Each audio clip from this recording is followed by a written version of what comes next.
ahora, ¿no? Entonces, ¿qué tenemos según un reporte del 2022 de la OMS? Dice, hay una lista que ha sacado, ¿no? Dice patógenos fónicos prioritarios, lista, ¿no? Y los clasifica en tres grupos, por ejemplo, ¿no? En el grupo uno, el grupo crítico, aquellos cuya, digamos, la prevalencia ha subido en los últimos años por diversos factores. Ahí ya considera, pues, a Candida auris como un patógeno emergente, que hace no existía, ¿no? Después, Cryptococcus neoformans, ya conocido, Aspergillus fumigatus y a Candida albicans, relacionado más que todo a lo que es la aparición de resistencia, ¿no? O sea, muy difícil el tratamiento en el caso de estos hongos. Después hay un grupo 2, grupo de alta prioridad. Ahí pues con mera denominación, otra especie de Candida glabrata, que ahora llaman Nacreomyces glabrata, una nueva clasificación, ya que se hace identificación molecular, pues lo reubican, le dan nuevos nombres. Eh, Agentes causantes de eomicetomas, que hemos visto ayer. Fusarium también, diversas especies de Fusarium, ahí le mencionaba, pues un Fusarium moniliforme, un Fusarium solani, que normalmente son hongos que habitan en el suelo y se comportan como fitopatógenos, y también pues como patógenos de alta prioridad para la salud humana. Candia, otra especie de Candia, paraciclosis, histoplasma, histoplasma casulatum, es el más conocido, pues una duosis también, dentro de lo que le llaman micosis sistémicas endémicas, ¿no? Mucorales, están metidos ahí, hay varios agentes, pues ahí está Mucos, Encephalastrum, está Rhizopus también como oportunista, está Axidia, está Cunningamela, entre varios, ¿no? Pero el más conocido, el más, como dicen, el más detectado es Mucor. Hay, Cándida, Tropicalis también, otra especie, y un grupo de prioridad media, ¿no? Hoy tenemos S2 polion, que es otra agente causante de micetomas, uno nuevo, que está Lomentospora prolificans, que por acá no hay, coccidioides, para coccidiomicosis, que es más también se considera como una micosis sistémica, pero más para la parte de Brasil por ahí. Pichia, Pichia que tiene un nombre imperfecto, es Candida grosei, y Pichia que también es un habitante del suelo y que tiene una importancia, también lo usan en la parte industrial y también lo usan como un controlador de hongos fitopatógenos, pero hay una especie que se considera como un oportunista, ¿no? Cryptococcus, la otra especie, Cryptococcus elgati, que incluso se encontraba que está asociado a plantas de eucalipto y que es capaz de atacar incluso a personas inmunocompetentes, ¿no? Talaromyces, Talaromyces que es otro hongo ambiental. Nemocystis girovesi, antes pues se trataba más del cariño, o sea, que el girovesi, el que es el reservorio, es el ser humano, y que es un parásito obligado, ¿no? No se puede aislar, no se ha encontrado al menos un medio de cultivo apropiado para aislarlo hasta la fecha, ¿no? Por lo tanto, el diagnóstico se basa en lo que es la observación del parásito. Y para coccidioides, ya ahí está todavía la figurita que es el brasileño, el que muestran ahí, ¿no? Entonces, alguno de distribución mundial, otro de distribución endémica. Y los agrupan así también, más entendible, ahí, las tres categorías, ¿no? Las tres categorías, donde todos son oportunistas, o sea, todos son oportunistas, ¿no? Y de algunos incluso ya han pasado de la etapa de oportunistas a atacar a inmunocompetentes. Digo oportunistas porque a quienes afecta qué tipo de población, población que por algún motivo su sistema inmune se encuentra disminuido o suprimido. Entonces hubo un artículo del Lancet del 2024, reciente todavía, casi un año, un poco más de un año, donde entre los datos que presenta, por ejemplo, habla de la incidencia global y la mortalidad por hongos. ¿Y cómo lo califica? Según un estudio que he hecho de datos a nivel mundial. Esta es la tabla que he extraído de ahí, de ese artículo, donde en primer lugar, ¿quiénes están? Está pues aspergilosis invasiva, ¿no? Invasiva que implica pues un síndrome de pulmonar. Está con más 1 millón de casos, ¿no? De muertes atribuibles, ¿no? Sí. Ya en menor porcentaje sigue aspergilosis, pero que es adquirido por pacientes que están en UCI, ahí, en UCI. Después aspergilosis en pacientes que tienen un tipo de cáncer, aspergilosis invasivo, pero por un cáncer pulmonar, aspergilosis de tipo pulmonar crónica. Está infecciones a la sangre por cándida, ya no hay una infección sistémica. También candidiasis, pero donde no sale sin cultivo positivo, o sí, sin cultivo positivo en la sangre. Está neumonía por neumocistis en pacientes, porque neumocistis se asocia más en pacientes con VIH, en el caso SIDA, dice que la enfermedad, ¿no? Después, también pacientes que no tienen VIH, meningitis criptococócica, histoplasmosis seminada en pacientes con VIH, talaromices, mucomicosis, coccidiomicosis, que se va a encontrar más en Estados Unidos y México, y casos de asma, reacciones alérgicas tipo asma por hongos. Pero todos son, todos son que se consideran entre emergentes y reemergentes. Y reemergentes. Y, dice, y algunos incluso no hay tratamiento, a tratamiento antifúngico de éxito, ¿no? De éxito, solamente lo dan como dicen, para tratar de que no avance la enfermedad, pero no logran curarlo, ¿no? Entonces, porque aún esos hongos, es una de las políticas de la OMS, ¿no? Tratar de ver nuevas técnicas o nuevo tipo de antibióticos o nuevo esquema de tratamiento para poder mantener a raya estos hongos que son muy resistentes y sobre todo de que a veces puede haber drogas muy fuertes, pero que terminan haciendo más daño al huésped que matando al hongo. Entonces, como todos son oportunistas, entramos a la parte de oportunistas. Entonces ahí en oportunistas,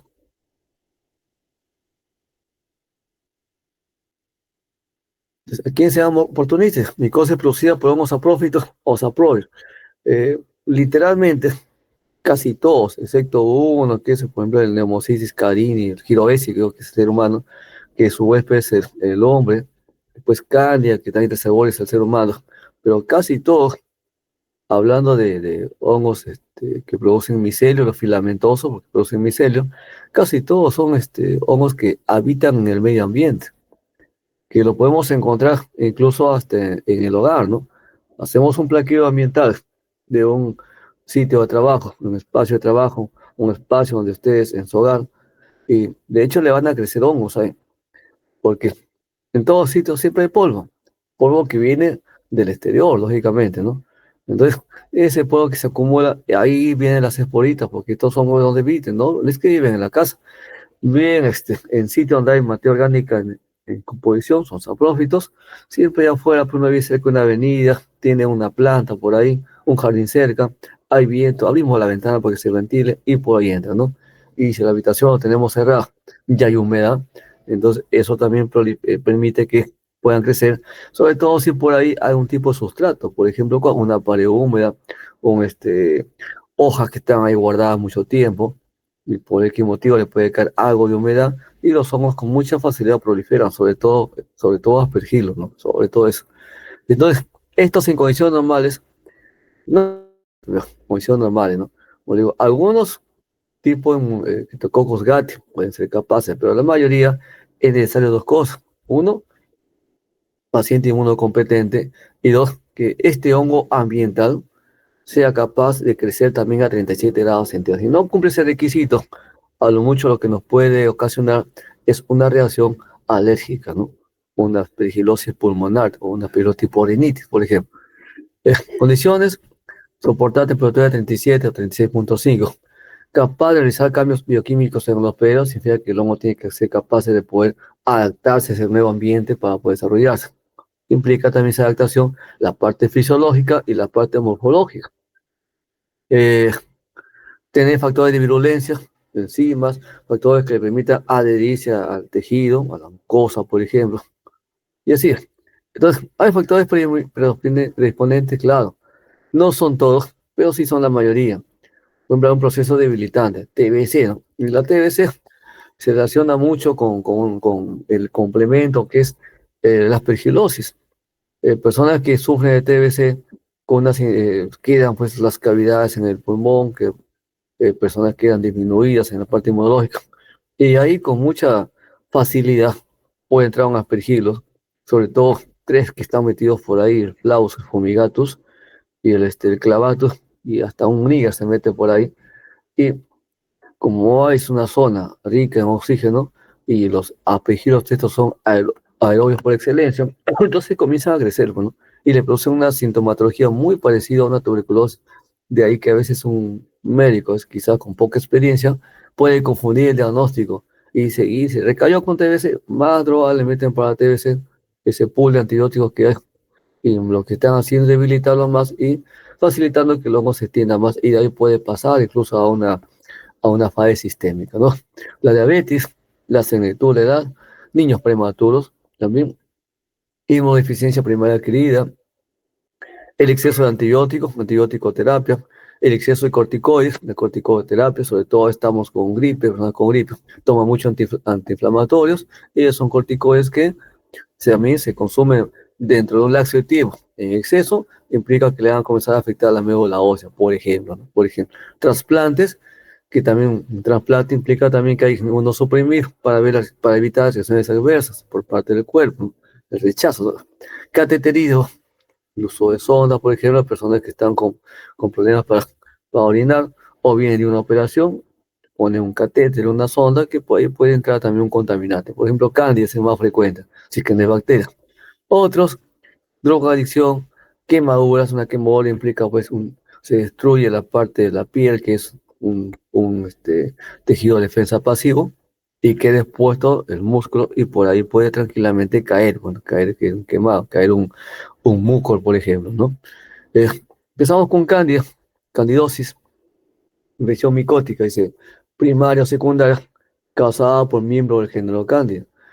Puede ser de curso agudo, ¿sí? Síntomas pueden ser en corto periodo de tiempo, horas incluso, subagudo o crónica, a episódica, es decir, de vez en cuando, o sea, como si fueran recaídas, ¿no?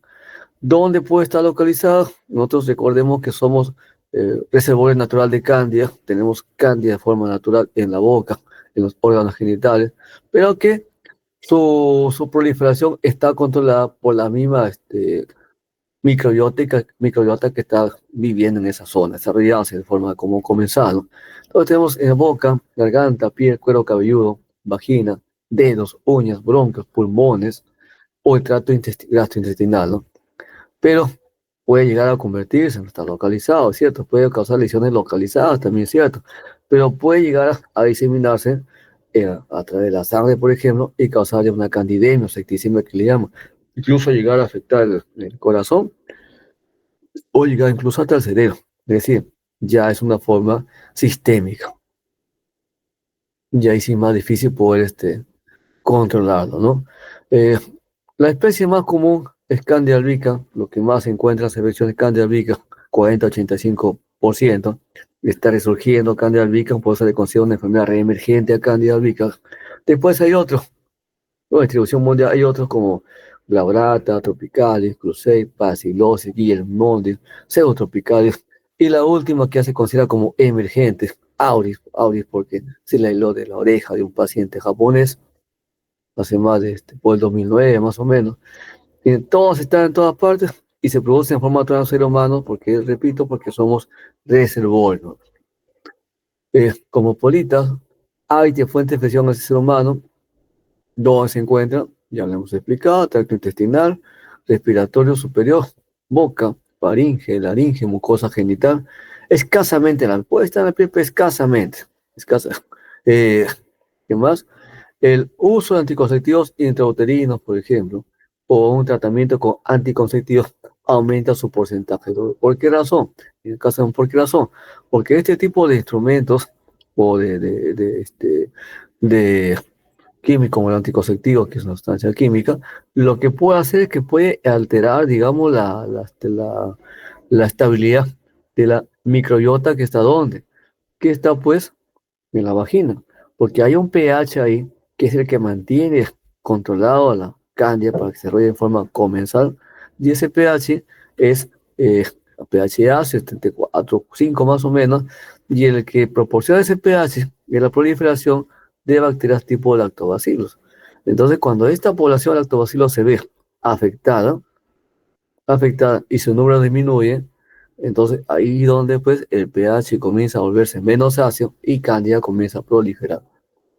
Bien, también puede ocurrir infección exógena por cateterismo, Y es común en lactantes, pues infección en lactantes durante el parto, porque por ejemplo una madre gestante que está pues con una candidosis vaginal y cuando el niño nace, entonces al pasar por ese conducto uterino, puede ser que pues eh, parte de la secreción le caiga pues o en su boquita, lo termina por ingresar o le caiga al ojo y el niño nace con el tipo de infección. Eh, Factores predisponentes, inmunodeficiencias, tratamiento por largo tiempo con antibióticos, corticoterapia, quimioterapia, trasplantes, utilización de procedimientos médicos invasivos como el catéter, anticonceptivos orales, embarazo, diabetes, VIH. Entonces, esto implica pues que siempre hay que mejorar los recursos diagnósticos. Formas clínicas de cándida hay muy diversas. La más común, ¿cuál es? Repito, secreción vaginal, la vagina, la secreción vaginal, porque le llaman una vulvovaginitis. Entonces, ese es lo más común, pero no es lo único, pues. Hay también, por ejemplo, una cándida origofaringea, que es lo que predispone, tenemos ahí toda la relación de características de la edad, la prótesis, diabetes, antibióticos. De repente, el paciente que está con cáncer de cabello y cuello le pasan por radioterapia, eso también le puede afectar, ¿no? Corticosteroides, la inhalación, pues esta persona que está de repente está con tipo asma, le mandan que le inhalen, el Ventolin, que es el medicamento, que le inhale, y como está asma muy crítica, entonces con la inhalación son muy cortas, o está así muy crítica, la inhalación es de tiempo más corto, cada 5 minutos, cada hora, 3 veces, los puffs que le llaman. Entonces, eso también puede traer una consecuencia secundaria. ¿Cuál es? Que la cándida comienza a proliferar porque se quiere curar al paciente, pero el corticoide también tiene un efecto secundario indeseable. ¿Cuál es? Afectar lo que es la médula ósea, bueno, y así, ¿no? Después hay una cándida, un tipo clínico esofágico, gastrointestinal, vulvovaginal, en una forma cutánea, que puede causar, pues, una afección a la piel tipo el síndrome del pañal que le llaman, que no solamente es causado por un estafilococo, también puede ser causado por una cándida, onicomicosis cutánea congénita, mucocutánea crónica, en el tracto urinario, una ito causada por E. coli, sino por una cándida, neumonía, endocarditis, pericarditis, sistema nervioso central, ocular, abdominal, incluso hematófaga, ¿no? He encontrado, pues, esos pacientes que iban con diarrea, una diarrea aguda, y cuando le hacen un examen de heces, lo que encuentra es gran cantidad de levadura, pues, blastospora, llamamos así, gran cantidad de levadura correspondiente a cándida. Pues ahí ya, pues ya no vamos a sospechar de un comensal, cuando si el número es bien alto y está la sintomatología, y una macón que no sale negativo para enterobacterias patógenas, ¿quién queda? Pues, queda cándida, pues, ¿no? Entonces, en algunos casos los voy a presentar, por ejemplo, la candidosis mucocutánea, a veces cuando por X motivo, personas que están inmunocomprometidas, les salen estas capas blanquecinas. Esas capas blanquecinas en la mucosa labial, que corresponde a qué? Corresponde a cándida. O niños, bebés, por ejemplo, que en la parte de la comisura de los labios, en donde se une el labio superior con el inferior, que la parte le sale por unas pequeñas llaguitas blancas, lo que le llaman también perleche de margoncillo, muy boquera o perleche, que también es por carne. Y a veces también con otros, eventualmente, pues comiendo rápido, quizás nos podemos morder el labio o la lengua y puede proliferar ahí, si no son estrictos que está por ahí en la boca, puede proliferar cándida que es habitante de la flora, ¿no? De la microbiota normal de la cavidad bucal, ¿no? Bien, tenemos la candidosis genital. Tenemos tanto lo que afecta a la mujer como al hombre. En el caso de la mujer le llamamos vaginitis, candidósica. En el caso del hombre le llamamos balanitis. Pero los síntomas en este caso son más notorios en el sexo femenino que el masculino. El masculino, mayormente tipo asintomático y ya muy, muy avanzado, la proliferación del germen ya comienza a presentar síntomas, ¿no? En el caso de la mujer es más corto periodo de tiempo que presente síntomas y se vuelve, por lo tanto, sintomático. Y de cambios en pH, ahora es en proliferación de cándida, sí, el pH comienza de ácido, se vuelve menos ácido, y eso que es el factor que mantenía controlada cándida comienza a desaparecer, y donde cándida comienza a proliferar e incluso cambia de morfología. En lugar de comenzar a observarse blastosporas, se comienzan a observar blastosporas con pseudohifas, porque la pseudohifas es la estructura de adhesión a la mucosa, ¿no? De adherencia. Infección más frecuente, dicen, ¿no? Más o menos 50% de vaginitis es por Cándida, porque también hay bacterias que pueden causar vaginitis, ¿no? Hasta el protozoario, ¿no? Es más común en la reproductiva. Se observa moderado, abundante exudado blanquecino. Hay una leucorrea, sale como leche cortada, porque hay que puede ser olor incluso olorosas, como a pescado, pero ese pescado ya corresponde a una tricomona, puede ser medio amarillento, que ya es un problema bacteriano, pero ya en el caso de Candida es como leche cortada blanco, ¿no? Es grumoso, no fétido, no es maloliente. Vemos la mucosa enrojecida, se enrojecida, inflamada y etematosa inflamada, incluso para pacientes femeninas que refieren dolor y ardor, ¿no? Dolor y ardor, sobre todo van a orinar y sienten bastante ardor, ¿no? Y bastante incomodidad incluso hasta para dormir.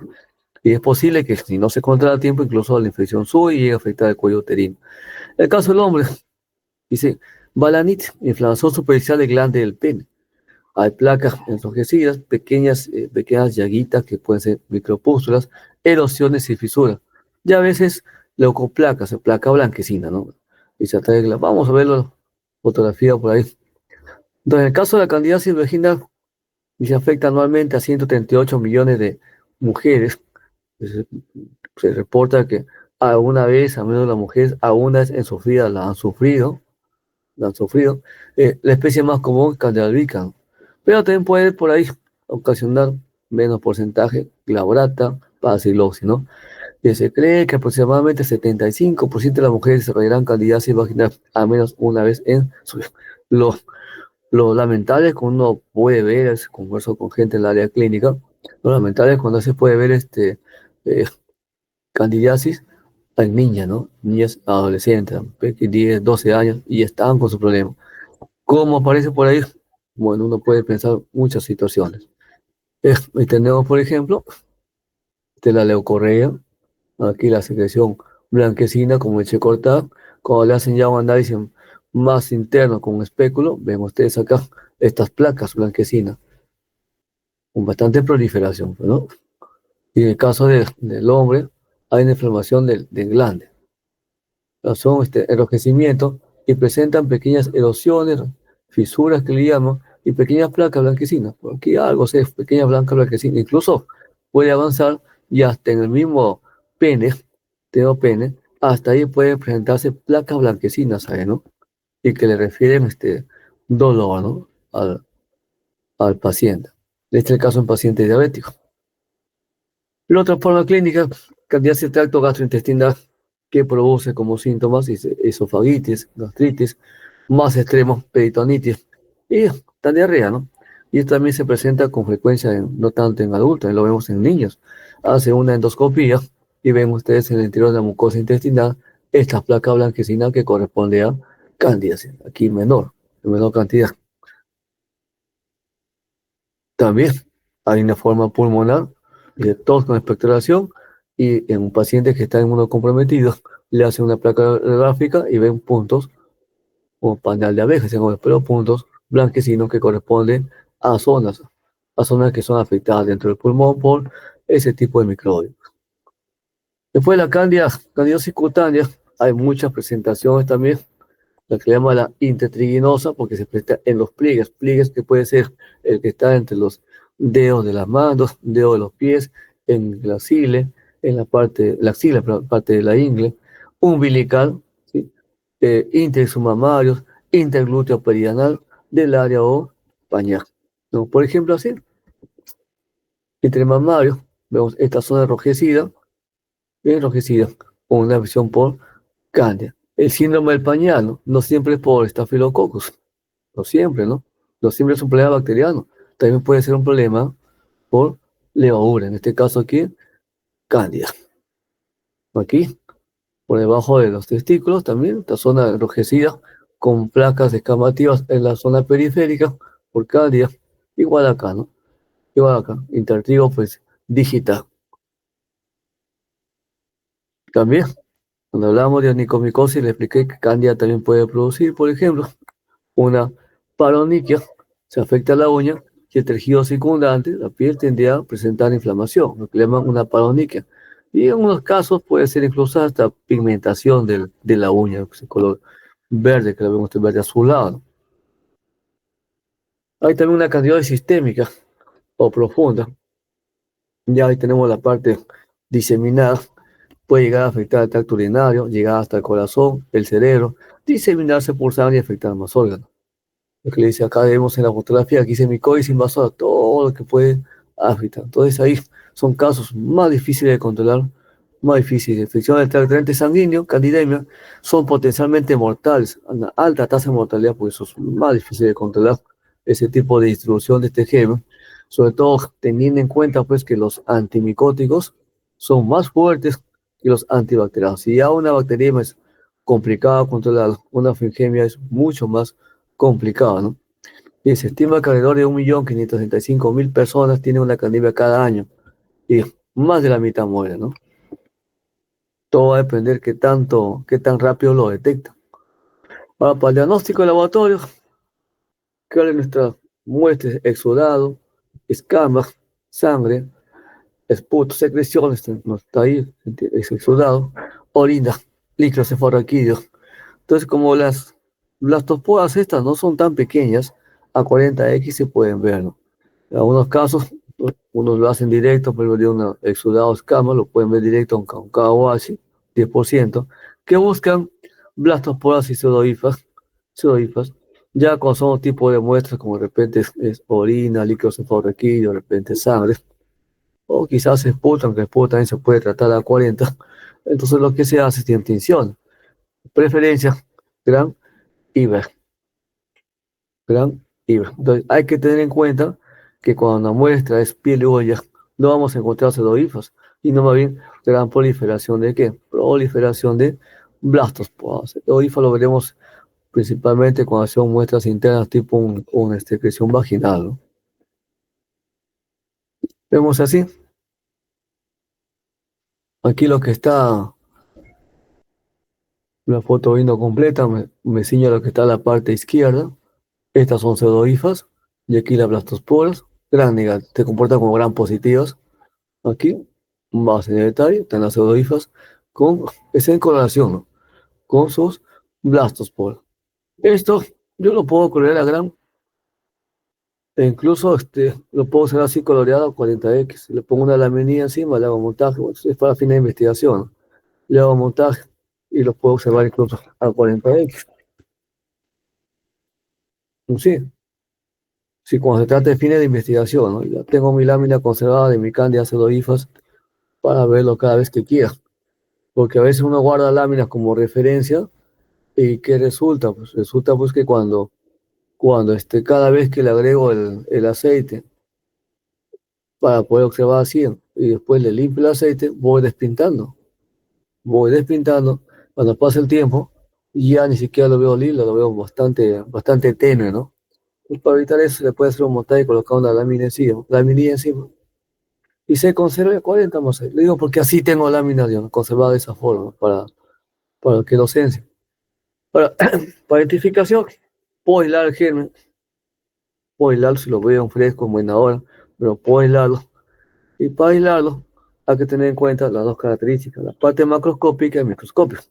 En la parte macroscópica, por fingir la colonia, pero, eh, no siempre, porque una colonia de forma cremosa, blanca, no siempre puede ser cándida. Entonces, podría ser, pero a veces hay bacterias contaminantes o no contaminantes que crecen muy similares, ¿no? Muy similar. U otras levaduras también que crecen muy similar. Por ejemplo, hay una que se llama es picha, se parecía, más pequeña, pero parecía, ¿no? Saccharomyces, yendo al extremo Saccharomyces, el aspecto de una colonia de Saccharomyces es muy parecida a Cándida, es muy parecido. No vamos a encontrar como patógeno, lógico, por eso lo podemos discriminar, ¿no? Eh, Microscópico que tenemos, hay que hacer la parte microscópica, entonces, observación microscópica para ver en lo medida posible. Si vemos blastoconillas, que así le llaman, realmente son blastosporas. Las conillas tienen otra forma, otra estructura para empezar. las cornidas tienen quitina en su pared celular, las blastoporas tienen glucano en su pared celular, pues está la diferencia. Eh, si hay de repente artrosporas o si hay pseudomicelium. Hay hongos tipo geotricon, algunas especies geotricon que no siempre crecen, se ven las hifas pegadas, ahí tienen esa forma cremosa, ¿no? Y pseudomicelium. Hay que ver la producción de clamidiosporas, estoy yendo al método clásico de identificación, ¿no? Clamidiosporas, que el medio característico, el medio típico, medio tipo para la producción de clamidiosporas no es el agar saburo, ahí se agar bilis, no es el agar saburo, poco se usa el agar bilis, realmente el que más se usa es el agar harina de maíz. Ese es para identificación, un método clásico. Y la formación de tubo geminal también, ¿no? Es otra técnica, es otra técnica. Y son técnicas laboratorias que no tienen muchos recursos, recurren al método clásico. Los que tienen más recursos, pues ya hacen otro tipo de identificación más específico. Como decía acá, método clásico, métodos comerciales. Método clásico, ¿cuál es? Esos dos, para determinar al menos si es una cándida albícar, que es la más frecuente. Entonces, uno, formación de tubos geminales en suelo humano de fresco. Para eso, ¿con qué trabajo? Tengo ya el germen aislado de un cultivo puro y lo voy a sembrar en un suelo humano fresco, dice por ahí, cuidando de que no tenga antibióticos ese suelo, o sea, que le agreguen un removedor de antibióticos tuvieran. Pero suelo humano fresco. ¿Y cuánto? 0.5 medio, un tubito de 13%, 0.5. Y lo coloco en incubación un promedio de tiempo entre 2 a 4 horas. De las 2 horas yo comienzo a sacar pequeñas asadas para observar a 40X, se formación ya de lo que le llaman tubo germinal, ¿no? Es decir, si ya se están formando pseudohifas. Entonces, 2 hasta las 4 horas máximo. Entonces, si yo veo pues, formación de pseudohifas, aquí está en campo oscuro, si yo veo, entonces diríamos que ya tenemos el 50% de seguridad que es una cándida albícar. La otra 50%, ¿de dónde lo saco? De que voy a sembrar en agarina de maíz, voy a sembrar también de mi cultivo puro, siembro cándida, y lo siembro por estría. Pues ya, cuidando que las líneas no estén tan juntas, que estén ligeramente separadas, pero siempre por estría, ¿no? Y, y a sembrar por hilo, le voy a colocar, si es posible, en una placa de Petri, siembro, y le coloco la técnica que nosotros hacíamos antes, ya no lo hacemos ya, porque la gallina de maíz se nos acabó. Eh, y se coloca encima, se coloca laminilla y se deja en incubación, ¿no? ¿Qué tiempo? Una semana en promedio. Y tengo que observar la formación de unas estructuras globosas no ovoides. Ovoides son las toporas, las estructuras globosas, así, globosas como ven ustedes acá, de ubicación terminal o intercalar. Estas son clamidosporas. Clamidos. Hay pseudodifas, sí, pero a partir de las pseudodifas se forman clamidosporas. Entonces, si yo veo clamidosporas, esto digo ya, esta es una cándida albícar. Esa es la técnica clásica, ¿no? Tenemos poco recurso. Pues, cultivamos en qué? Agarzo dos destrozas más clorafénicos. Y algunos le agregan cicloheximida, otros prefieren no utilizarlo. ¿Por qué? Porque el cicloheximida podría ser que interfiera con el crecimiento de carne. Aunque el cicloheximida se emplea más para hongos contaminantes tipo rizopos, ¿no? Limitaciones. Técnica laboriosa. Consumo de tiempo. O sea, para el clamiospora, mínimo una semana, máximo 2 semanas. Y requiere que el que lo va a hacer también sepa hacerlo. O sea, profesional experimentado. Entonces ahora pues hay métodos comerciales más rápidos, pero implica pues implementar con recursos, mayor cantidad de recursos, ¿no? Que algunos laboratorios no lo tienen.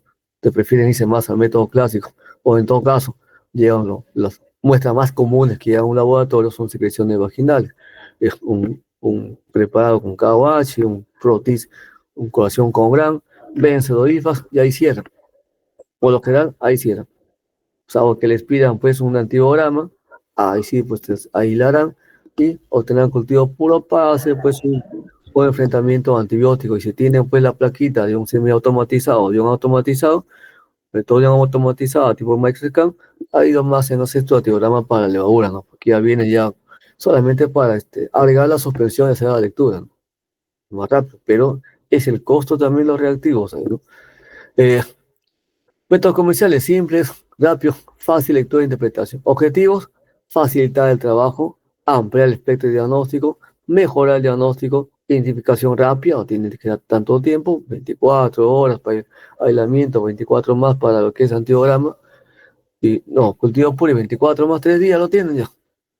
pero el aborteo siempre es una semana, ¿no? Por cuestión de política, cualquier inconveniente. Y apoya más rápido el diagnóstico clínico. Entonces, ¿qué tenemos? El Clon-Agar, veo que utilizan algunos laboratorios el Clon-Agar, y si crecimiento el Clon-Agar de Candida, donde siembro el Candida que hoy lo siembro en ese medio cromogénico, la fórmula es secreta, el vendedor no lo dice que tiene, solamente nos dice que tiene un cromógeno que reacciona por enzimáticamente, según el tipo de enzima que tiene la especie, va a dar un color. Es el fundamento que dan, no dan más, no, dicen, no dan mucha información. Es el fundamento, ¿no? Su composición, ¿no? Entonces, de acuerdo al color, de acuerdo al género, o especie, perdón, del Candia, no va a dar un color, ¿no? Como ven ustedes acá, ¿no? Tiene color así medio rosado, crucé, un color medio violeta, el tropical, o azul, ¿no? Tropicales, y sería una placa así, ¿no? Si es una alta especificidad, mayor del 90%. Entonces, tenemos, por ejemplo, la albican que queremos nosotros, color rosa, que es el de acá, ¿no? Así. Dificultad con este macroradar es el costo, pues, ¿no? ¿Cuánto costaba? Mira, ¿cuánto costaba un frasco? Creo que era de cuarto de kilo, no recuerdo, pero ¿cuánto costaba? Estaba por encima de los 1.000 soles. Antes, precio prepandemia, ¿no? Ahorita no sé cuándo estará, pero precio prepandemia estaba algo de 1.000 estaba, ¿no? Y prepandemia era un precio, ahora post-pandemia, prepandemia, por ejemplo, la Garza Oro estaba entre 250, estaba un MER comprando directamente a MER, no a un intermediario, 250 más o menos. Ahora compra una MER y está por los 400, 450, un Garza Oro de medio kilo. Es lo que ha subido, 100% ha subido, ¿no? Comprando directamente a MER, ¿no? Ya si compran intermediarios, le sacan sus ganancias, ¿no? Es lo que pasa con los medios de cultivo reactivos, todo, hasta por los matraces. Nosotros siempre un proyecto hemos estado cotizando reactivos y equipos, y me sorprendió que, por ejemplo, un, este, un autoclave, ¿no? Un autoclave de ciertas características, que le llaman los términos específicos, ETT, y mismo equipo, mismo modelo, y mismas características, porque las empresas mandan su cotización con las características. En una empresa estaba 25.000 soles y en otra la vendía a 12.000. Y era exactamente el mismo, ¿no? Y actualmente está entrando producto indio, pero con todos sus ISOs. Luego está para vidrio, ¿no? Vidrio de alta calidad, ¿no? Vidrio que sea calidad A1, resistente a fuego, o sea, porque Pires al final, Pires es marca, ¿no? Como si fueran ustedes y decir, yo quiero comprar el Sony porque es mejor, pero el Sony es marca, hay otras marcas como el LG que es más barato y igual o mejor calidad. Entonces, está saliendo, están entrando pues, empresas con productos indios o italianos, por ejemplo, GenLab vende italiano y otra empresa con productos indios. Y yo supongo que su política de ingresos, ¿cuál será? Vender reactivos a menos precio. Y matraces de alta calidad, incluso con su referencia ISO, todo eso ahí. Y pues que me lo venden, pues, ¿a cuánto? Uno me lo vende a precio más barato, lo vende a 32 soles, y otro igualito lo vende a 64. 100% de aumento, ¿no? Bueno, entonces identificación leona, ¿en qué se basan criterios bioquímicos? O sea, todos estos medios de acá se basan en que las levaduras, según la especie, tienen diferentes tipos de enzimas, y de cuál es el tipo de enzima va a reaccionar el cromogénico y nos va a dar un color diferente. Básicamente es el fundamento que tienen todos esos marcas, ¿no? Marcas. Por ejemplo, acá tenemos unos métodos manual de identificación bioquímica, también, la galería es API, ¿no? API 32, API 20. Por ejemplo, acá tenemos, este es una API, es el más básico que hay, ¿no? API 20. Así viene, no sé si habrán utilizado, yo lo sé, por la década del 90 utilicé esto, no sé, un mundo de tiempo, es decir, casi más de 30 años usé esto, el API, así viene ya deshidratados los ingredientes, los clásicos que nos enseñan en la universidad son los tubitos con TSI, los tubitos con caldo, que uno siembra la bacteria o el lo siembra por azada, en ese caldo, en el sustrato, y vemos cambio de color por el indicador, y si lo usa o no, el azúcar que puede estar ahí, ¿no? Y sobre todo para levaduras, lo que más se usa son azúcares, porque hay pruebas de simulación y de fermentación, entonces lo que más se emplea son azúcares para levaduras. Entonces, este viene deshidratado, y lo único que uno hace, ¿qué cosa es? Que prepara su suspensión de levaduras, hay para bacterias también, que los emplean con bacterias, y le agrega una alícuota, el inserto me dice qué volumen, le agrego y lo pongo en incubación. Y al costado acá ahí no está acá en la fotografía, pero al costado hay una ranura donde se agrega agua y se le tapa el plástico y se le mete en incubación. 24 horas, en unos casos menos incluso, comenzamos selectos, cambio de color, ¿no? Cambio de color. Tenemos aquí el patrón negativo, acá estos son los positivos, y de acuerdo al cambio de color o no cambio de color, hacemos la lectura comparando con una tabla de forma manual. Pero hay sistemas semiautomatizados, donde uno carga así, tiritas, y estas tiritas son las que después se van a pasar por un lector semiautomatizado, un byte.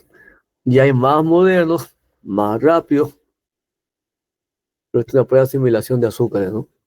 Y esos tipos de azúcar, de acuerdo al color, yo voy a hacer leer comparando con un formato que me da el inserto, me da el vendedor de ese tipo de kits.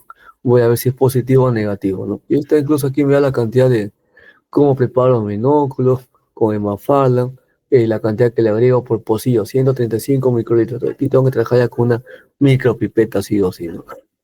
Después sí, automatizado ya, el Microscan, el Byte, que son equipos más costosos.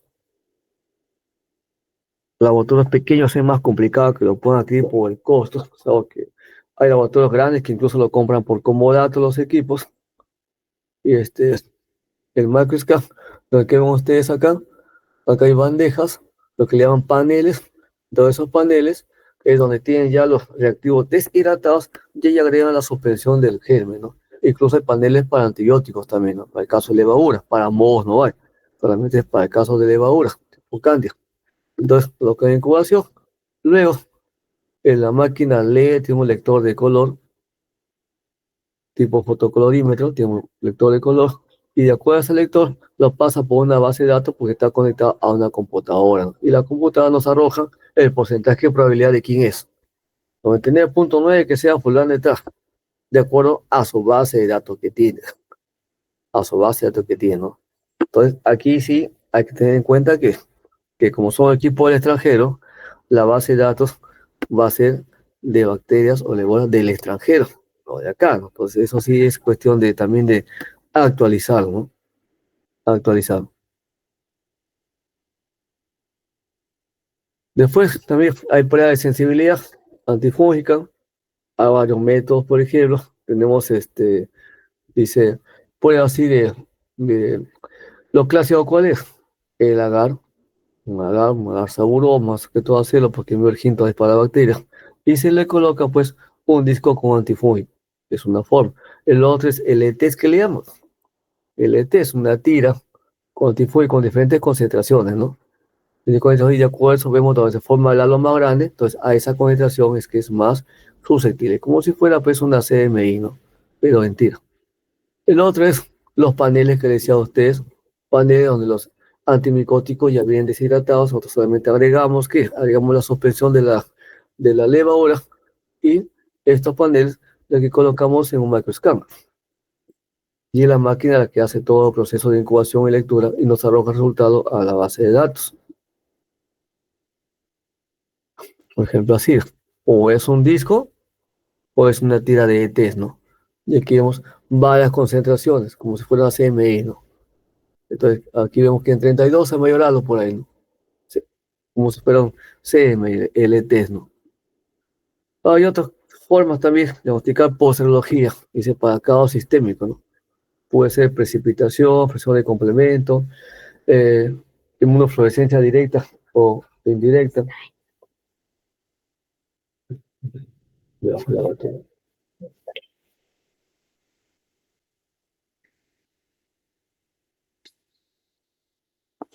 En cuanto al tratamiento, que llama la parte clínica, es tópico, dice, ¿no? La experiencia se tiene para cuando es en la piel, ¿no? Violeta genciana, que le pueden echar para el leche, ¿no?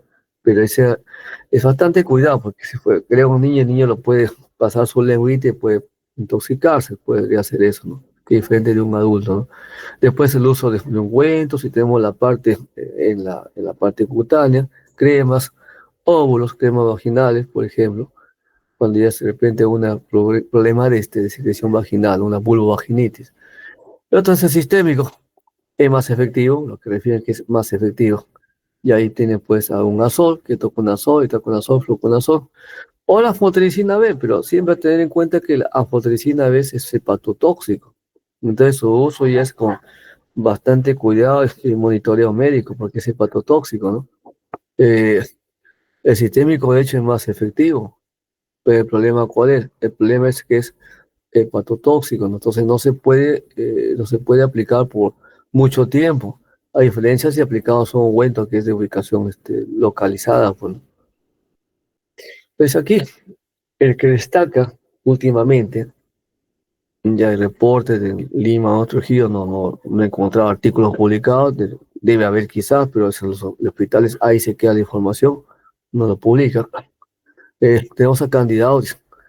Entonces, Candida auris Eh, es una especie que se considera como emergente a nivel menos de 10 años, se ha diseminado de tal forma que ya se considera un tipo de germen preocupante, sobre todo porque, por todo que dice ahí, dice, altamente virulento, que causa infecciones con alta tasa de mortalidad, ¿no? Y tiende a ser septicémico por excelencia.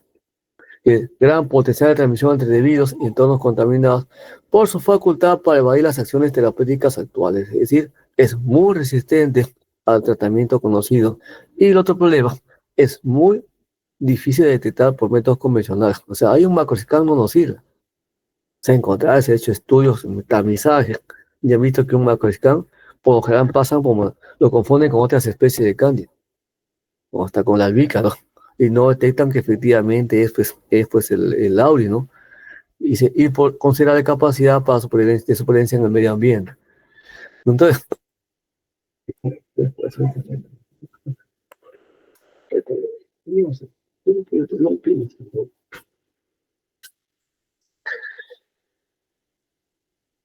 bueno, ¿qué sabemos del candidado? Dice, Auris, del latido origen, oído o orejas, aislado en 2009 en Japón. El paciente de tercera edad dice que tenía infección auricular. Le quedó el nombre de Auris, ¿no? No porque es amarilla, como Staphylococcus aureus, que es diferente. ¿Qué tenemos? Dice, patógeno emergente que causa infecciones invasivas. Ahí está el problema. Eh, Identificación dificultosa por métodos fenotípicos convencionales, es decir, bioquímica, por ejemplo, por acá no sirve, no se confunde. Entonces tiene que ir o a técnicas moleculares, que en un hospital nivel 1, 2, 3 es poco común su uso. Yo voy a hacer que poco común su uso porque no son baratos o reactivos para hacer técnicas moleculares, no de uso rutinario, incluso hasta por ser por técnica tipo espectrometría, como el malditófono. Es alta supervivencia en el medio ambiente, otro. Elevada resistencia a los antifúngicos, ¿no? Y los problemas que contrae el tratamiento para la candidiosis por Candida auris. Y se ha expandido esto, eso ha logrado que se expanda rápidamente, dice, más de 40 países de 6 diferentes continentes. Lo que hemos encontrado es, desde entonces se ha identificado 6 continentes como agentes que ocasionan infecciones nosocomiales graves. Es decir, ¿cuál es el problema? ¿Cuál es el problema? Que es sistémico. Es lo que es sistémico, ¿no? Y es difícil detectarlo y su resistencia a los antibióticos de uso común. Bien, ¿cómo dónde se encuentra todos los sitios donde ya se ha reportado del 2021, hace 5 años atrás, ¿no? Ahorita no sé cómo estarán. Y su mortalidad, según la OMS, está entre el 29 al 53%, cuestión, es decir, es alto, pues, ¿no? ¿Dónde está? Todo lo que está prácticamente de color. Ahí está, pues, ¿no? La Candida auris de 2021.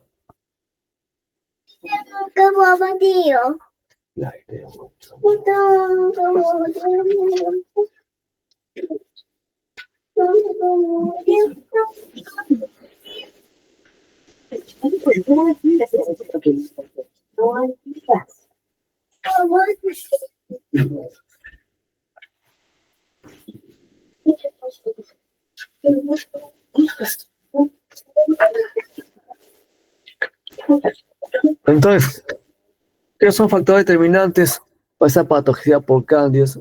Tenemos eso, uno, la adherencia al hospedador, es uno de ellos, la presencia de enzimas que le dan esa patogenicidad, enzima lítica como la aspartil proteasa, lipasa y hemolicina, eh, adaptación al estrés ambiental, son los principales que le permiten sobrevivir, ese estrés ambiental, evasión de respuesta inmunitaria, y se puede ser por fallo, dice estimulación, producción de neutrófilos, es decir, no lo detecta, no lo puede detectar, el sistema inmune no lo detecta como extraño, y si lo detecta, lo evade, ¿no? Lo evade. No induce respuesta inflamatoria en monocitos, que son la primera barrera de defensa, son los que reconocen, ¿no? Sí. Y formación de biopelículas son capas, y esas capas, esas varias capas de células de cándida, va amortiguar de repente de cosas, la acción de un antimicótico. Sobre todo eso, lo que tiene como uno de los principales objetivos de formar biopelículas por parte de los microorganismos. Sí, patógeno, patógeno. Todo lo que afecta, todo lo que afecta nariz, por ahí la parte de pulmones, sangre, hígado, cavidad abdominal. Es decir, vemos que puede ocasionar daño muy extenso en diversos órganos del ser humano.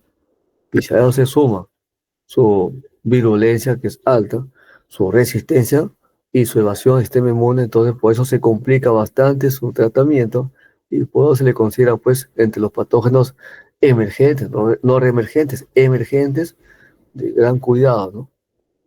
Dice, ¿por qué el Candida auris es un problema? ¿Qué es un problema? Ahorita reiteramos en eso, ¿no? Uno, es invasivo, sistémico, pero ¿cuántos gérmenes sistémicos también hay, ¿no? Y que se han logrado controlar. Y ya viene lo otro. ¿Lo otro cuál es? Resistencia antifúngica a los azoles, a los polienos, a las equinodinas. Su resistencia, ¿no? Y persistencia en ambientes de hospitales. Se le considera incluso un intrahospitalario y sobre todo en pacientes que están en UCI, ¿no? Y no lo pueden erradicar los hospitales. Y el último, la identificación. La identificación fenotípica no ayuda, porque llega a confundir. Entonces tiene que ser una identificación obligatoriamente por métodos moleculares o por una espectrometría, ¿no? Que, como repito, no todos los hospitales tienen esos recursos. Por, por ejemplo, acá abajita, la última regla dice, persiste aún en presencia de desinfectantes de uso común, que usan en los hospitales, ¿no? Y acá están sus mecanismos de resistencia a los azoles, equinocandinas, polienos y anaboglucósidos, que son los antifúngicos más comunes. Incluso las equinocandinas son los últimos antifúngicos de última generación, ¿no? Y hacia eso también encontramos que el germen puede mutar para presentar resistencia, ¿no?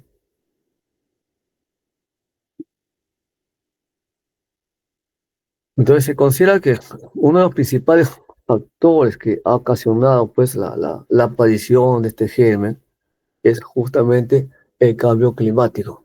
Que el cambio climático es el que ha favorecido, o sea, lo que le llaman el impacto, y el cambio de clima es lo que ha favorecido la presencia y la proliferación de este germen, o sea, da condiciones que más bien favorecen su desarrollo, ¿no? El aumento de la temperatura, como dice por acá, ¿no? También la emergencia pues en suelos húmedos, puede persistir en el suelo y que puede ser transmitido por aves principalmente. Y no se sabe si hay huésped intermediario, no se sabe si puede ser pues un perro, un batracio, un murciélago, pero aquí se sabe que puede ser quién. Puede ser, por ejemplo, un ave. Y aparte que un humano lo puede diseminar, también estos animales lo puede diseminar así a nivel mundial, ¿no? Llega a un hospital y se complica más la cosa porque se convierte en un extrahospitalario de muy difícil erradicación. Y más que si hay pacientes que están pues inmunocomprometidos, con mayor razón para el candidatos. ¿Qué se, qué se hacía para Cándida, por ejemplo? Candia, pues y se mete notificación que el API, que el Byte, Rapid, el Microscan, pruebas que se ha hecho, y lo detectaban como si fuera otro, como otro género, incluso Otrula, otra especie de Candia, Saccharomyces, pero ninguna detectaba que era un estudio que se ha hecho, se resumen de identificaciones erróneas según el método de identificación utilizado, ¿no? Entonces, ninguno detectaba que era la ORIS, lo pasaban, lo confundían con otro, ¿no? Por eso se menciona que los métodos de identificación rutinarios que son los fenotípicos, no son de utilidad, ¿no? Para identificar a Candida auris. Por eso que ya están sacando nuevos métodos. Pero otro tipo de acromogénico, ya vemos la parte enzimática. Y más que todo se van al 3, el maldito, que identifica por espectrometría o pruebas ya moleculares, un PCR, quizás por ahí, ¿no? Por ahí. El Cronagard le da un presuntivo de Candida presuntivo, entonces ahí tiene que pasar por las pruebas moleculares, o es el maldito o pruebas moleculares como un PCR, ¿no? Pero ahí viene el otro problema. Es caro. Un maldito estaba el equipo como $1 millón. Y Perú, que si lo tiene, lo tendrá un contadito, tendrá, ¿no? Un maldito, ¿no? Y tampoco es que ya pues un PCR cualquiera lo puede tener, porque yo puedo tener incluso hasta el equipo, pero la cuestión son los reactivos, pues. Se agotan los reactivos y hay hospitales que a veces no tienen ni siquiera para comprar las agujas, ¿no? Sobre todo en el laboratorio. Entonces, menos van a tener para comprar reactivos para hacer este tipo de pruebas que no es que llegan todos los días, ¿no? Y los reactivos terminan viciados y si no se utilizan en su totalidad. Por eso el laboratorio privado lo puede entender, ¿no? Pero hay unos laboratorios grandes que lo que trabajan es acomodato, ¿no? Y como trabajan acomodato, y pues esa gran cantidad de muestras de acomodato no compran el equipo le dan como a condición si es que compran los reactivos a la empresa que vende los equipos, ese acomodato. Bueno, y así, ¿no? Y así. Y luego las estrategias, ¿no? Estrategia que tiene que ser obligatoriamente por biología molecular para poder identificarlo, para que eso nos sirve para qué, para ver precauciones para la transmisión. O sea, vamos, es así, qué tipo de pruebas es. Y así veo que es Candida auris que está metido por ahí, ya pues, ya puedo pensar en evaluar otra forma de, o sea, que desinfectante es susceptible o no, ¿no? Porque yo puedo decir, no, ¿para qué utiliza de frente le aplico? Pues si trata de hacer otra cándida, va igual a comenzar a seleccionar población, porque no mueren todos los gérmenes. Selecciona población y comienzan a aparecer los resistentes de otras cándidas. Y ahí más bien el problema le sumo uno más, ¿no? Parte del audio y le sumo uno más, o sea, no es usar un desinfectante así al guerrazo, ¿no? Al guerrazo. Entonces así, tener más cuidado en lo que es los pacientes con UCI en cuanto a la desinfección, higiene de manos, usar adecuadamente los EPPs, qué tanto debemos aislar a los pacientes o no, ¿no? Varias formas de poder evitar la diseminación de este germen. Aquí está, tenemos acá, por ejemplo, las acciones recomendadas, es un resumen de medidas recomendadas para prevención y control de brotes de Candida albicans. Identificación de limpieza, producto de limpieza y infección, dice, establecidos para uso frente a Candida auris, si se detecta que hay, ¿no? Eso implica, pues, repito nuevamente, que tendría que haberse hecho, pues, una prueba de sensibilidad de Candida auris frente a diferentes químicos, incluso frente al porcentaje del químico, frente al porcentaje del empleo puro, diluido, si es diluido, qué tanto lo diluyo. Porque, por ejemplo, uno puede decir, oye, métele fenol, pero fenol es tóxico. Mete lejía, la lejía es tóxica. La lejía, yo puedo limpiar un piso con lejía pura, sí, y no es pura, tenés a 4%, puedo limpiar, ¿no? Pero como la lejía volatiliza, entonces se libera gas y la lejía, pues, es esterilizante y es cancerígena. Entonces, no puedo utilizar, pues, tengo restringido, ¿por qué razón? Porque el producto que pretendo utilizar y que sé que puede funcionar es tóxico. Tenía una colega que estaba trabajando con hongos y eran hongos controladores y se le metieron contaminantes y le mandaba a su personal que limpie las paredes, que usaba crecer hongos, que lo limpie con formol. Y muchachos que estaban trabajando y terminaban saliendo intoxicados. O sea, para él era su solución, pues, pero para su personal era pues que le provocaba pues, hasta quemadura en las mucosas, bueno, porque pulmones bien fuertes, ¿no? Entonces termina siendo el remedio peor que la enfermedad, ¿no? Bien, pasamos a otro, la criptococosis. ¿Qué tenemos en la criptococosis? Eh, Dos se habla ahí, ¿no? Criptococcus neoforme, Cryptococcus gatei, que aquí sí encontramos dos hongos leoriformes que son cápsulas. Justamente la cápsula es la estructura que les permite, digamos, sobrevivir o soportar, o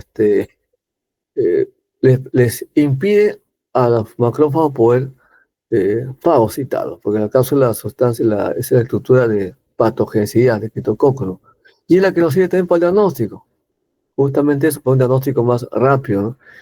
Dice, infección micótica oportunista de importancia mundial, una estimación de 1 millón de casos y 625.000 muertes anualmente. La más conocida, la forma clínica más conocida de criptococos es la meningitis criptococócica.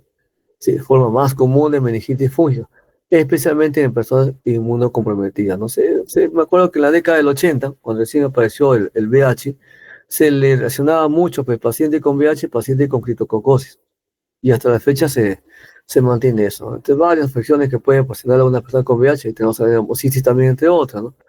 En Latinoamérica se presenta prevalencia aproximadamente 10% en individuos con enfermedad avanzada y la mortalidad entre 15 a 25%. Y se estima que en la región ocurre entre unos 5.300 casos por año en Latinoamérica. Enfermedad cosmopolitas, hay pues variantes, algunos hablan de criptococcus neoforma familia, neoformas, variedad neoforma y variedad Gatti, distribución mundial. El neoforma en clima templado y el Gatti en climas tropicales asociados aquí a plantas de eucalipto. ¿Dónde siembra el eucalipto? Por acá en nuestra zona de la Libertad, por la sierra. De la costa encontramos el eucalipto, sí, pero por la sierra encontramos más, ¿no? Restos vegetales, suelo. Guano de ave, mucho se le asocia a Cryptococcus con estiércol de animales tipo las aves. Y se ha hecho ya estudios, se ha encontrado que sí, efectivamente sobrevive ahí, ¿no? Sobrevive en fuente rica en nitrógeno, el estiércol de aves, y que incluso las aves pueden ser portadoras, tipo las palomas, portadoras de Cryptococcus, están infectadas, pero no hacen enfermedad. ¿Y por qué no hacen enfermedad? Porque las aves, por ejemplo, su temperatura corporal es 42 grados centígrados en promedio, y esa temperatura elevada en comparación a la temperatura del ser humano, esa es la temperatura la que lo mantiene pues controladas al germen para que no desarrolle en su hueso, ¿no? Que es el hábito del ave. Cuando defeca, ¿qué hace? Elimina pues criptococcus, ¿no? ¿Y qué más? Se ha detectado criptococos no forman Gatti, infectando incluso a personas inmunocompetentes. Eso es lo que hace pues que tengan más cuidado con el criptococos, que afecta también a personas que inmunológicamente están activas. Vía de entrada, la más común es la vía respiratoria. Casos primarios, cutáneos, es poco frecuente. Tiene periodo de incubación determinado porque mucho depende del estado de salud de las personas. Entonces tenemos acá esta fotito, una palomita, entonces, que es reservorio natural, estas palomas del criptococos. Entonces, aquí en sus heces, ahí pues sale el criptococo. Y de Trujillo es una ciudad que en los parques cada vez hay más aves, ¿no? Antes había por la Plaza de Armas, no veo tanto por ahí, ahora veo más por la iglesia Santana. Ahí sí veo cantidad de palomas ahí que la gente llega y le da de comer, ¿no? Y las aves tienen un problema, pues que sus heces son ácidas, caen sobre el monumento y lo comienzan a corroer. Y si no lo corroen, como son fuente de nitrógeno, caen sobre monumentos y como son fuente de nitrógeno, llega un hongo ambiental y comienza a crecer ahí sobre esa fuente de nitrógeno. Y el hongo también libera ácidos y el ácido se le termina corroyendo el mármol, ¿no? Lo deteriora, en pocas palabras. Lo deteriora. Distribución mundial, ¿no? Y además, el gati, como le decía, asociado a qué? A planta de eucaliptos. Eucaliptos. Los eucaliptos encontramos más en gran cantidad en la parte de la sierra, menos aquí en la Libertad, ¿no? Bosque de eucaliptos se ven, ¿no? Entonces, nada, diferencias entre lo que es el neoformas y el gati en la medida que lo que se puede. Distribución mundial, el gati tropical y subtropical. Fuente ambiental, ¿no? El neoforma. Ese día, ya que las aves están como transportadores de su intestino. El gati no, está más asociado a plantas de eucaliptos. Ambos presentan cápsulas. Serotipos, ahí son diferentes. Estaba perfecto, estaba perfecto. No se le ha determinado a neoformas, en cambio el GATI se piensa que son acilosporas, no hay más. Eh, Hay un agar que se llama agar alpiste, por ejemplo, que uno es crecimiento y el otro no. Prevalencia en SIDA, más asociado el neoforma que el GATI. Y asimilación de prolina, el neoforma no lo hace, el GATI sí. Pues hay otros cuadros también que implican diferenciar criptococos neoformas de otras especies de neoformas, por ejemplo, la asimilación de urea, ¿no? Eh, Factores de predisposición, diabetes, desnutrición, enfermedades autoinmunes como lupus eritematoso, leucemia, tabaquismo. Y como ya les he comentado, más se asocia con qué? Con lo que es VIH y el más común es la parte de la criptococosis meningia. Entonces, como entra, por ejemplo, entra por excreta de aves, ahí va a estar escrito cocos, sus blastosporas, están ahí, no se conoce formación de conillas, las blastosporas, o asociadas a plantas de eucalipto, así es el gati. Las esporitas ingresan por inhalación, se instalan en pulmón, y del pulmón puede llegar a dónde? Puede llegar a asimilarse al sistema nervioso central, ¿sí? Y llegar al cerebro y causar pues una meningitis, meningitis por criptocócica, ¿no? Ese es el síntoma más conocido. Hay otro más, claro que otro más, pero ese es el síntoma más conocido. El periodo pulmonar que cruza asintomático y no genera respuesta inflamatoria intensa. Se prolifera rápidamente ante la escasez de linfocitos, de los que el raquídeo, diseminado por el hematófago y finalmente llega al sistema nervioso central. ¿Qué causa? Causa meningitis crónica. Y puede diseminarse, sí, y ahí también que le llaman un sistémico oportunista, ¿no? Diseminarse a vísceras, piel, huesos, en la piel ocasionar lesiones tipo cancro y así, ¿no?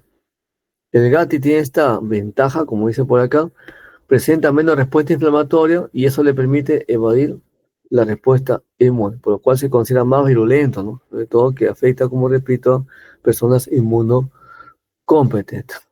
Factores predisponentes tenemos leucemias, linfomas, sarcomas, enfermedad de Hodgkin, tratamiento con esteroides y el VIH que ya hemos visto, ¿no? Formas clínicas, la pulmonar ingresa por vía respiratoria.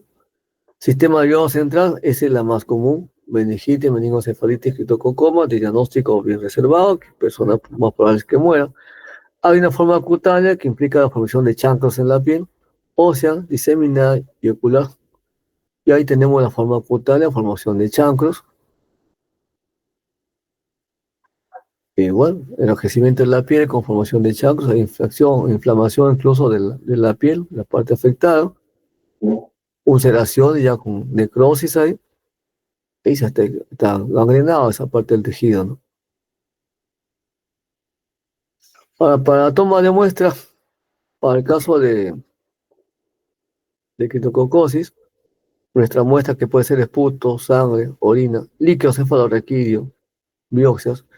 Entonces, lo que es extinción habitual no sirve, se puede confundirse con polimorfonucleas y grasa. Lo que se estila, puede depender eso también de la muestra, pero lo que se estila más con líquido cefalorraquídeo, por ejemplo, es hacer una observación con tinta china, en lugar de utilizar solución salina con tinta china, o hacer una tinción, para hacer una observación en seco. Entonces, ¿qué se busca? Se busca la cápsula. Se busca la cápsula, aquí está la prueba, una solución salina, un líquido cefalorraquídeo, y puedo hacer el cultivo, que voy a ver en el cultivo, colonias, color medias cremas un poco color caramelo, por decirlo así, de aspecto húmedo. Le dicen, colonias húmedas, le llaman así, ¿no? ¿Por qué colonias húmedas? Porque la cápsula es lo que le hace humedad, a diferencia de una cándida es color más claro, crema, y seca. En cambio, el criptococcus es un poco color caramelo y es húmeda porque tiene cápsula. Si lo sembraron en tubo de ensayo, la colonia medio que se escurre, ¿no? Por la cuestión de la cápsula. También, partir de cero, los helicocefalorraquídeos prueba de enfrentamiento con prueba de antígeno. O sea, como ahí si hay la cápsula ahí, hacemos pruebas con anticuerpos. Puede ser un ELISA, por ejemplo, ¿no? Y lo más común, rutinario y laboratorio, hacer una prueba microscópico, con tinta china, ¿no? Compuesto tinta india, tinta china.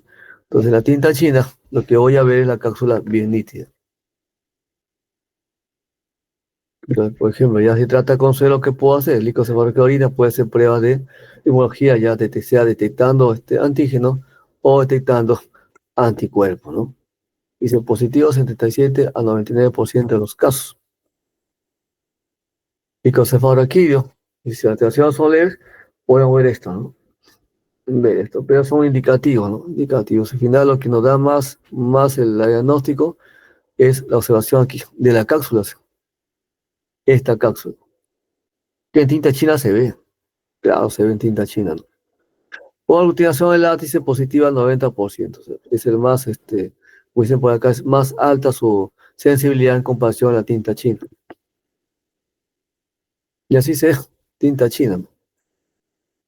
Bien nítido se ve la cápsula, que la prueba más usada, sobre todo cuando se trabaja con líquido cefalorraquídeo. Y cuando se trabaja con líquido cefalorraquídeo, la cantidad de muestras que nos da, porque eso lo trae el especialista, es baja. Entonces el líquido hay que cuidarlo bastante, ¿no? Sin cometer errores. Aquí es un cultivo, por ejemplo, este es cándida, pero que sea color crema, o pero color blanco humo, si quieren llamarlo así, pero aspecto seco. En cambio, el criptococos es color caramelo de aspecto húmedo, de aspecto húmedo. Pero, pero, a veces para los que conservan cultivos, obtienen cultivos y los conservan y tienen colección, conforme pase el tiempo, mientras más resembramos a criptococos, más su cultivo le hacemos, la cápsula se va perdiendo. Y llega un momento que ya no forma cápsula. ¿Por qué? Porque como ya no está, pues ya está en fase parasitaria y no en fase saprofítica, entonces como todo se dio, siempre ve la necesidad de conservar energía, ¿no? Y deja formar cápsula porque no la necesita, ¿no? Entonces el cultivo comienza ya a dejar de verse ese color, se aclara un poco, y la húmeda también lo pierde, se tiende a volverse seco, ¿no? Y ya se hace una coloración, aquí más notorio, la cápsula, ¿no? Unos se ven unas cápsulas más grandes que otras, ¿sí? Y una blastopora más grande que otra también, ¿no?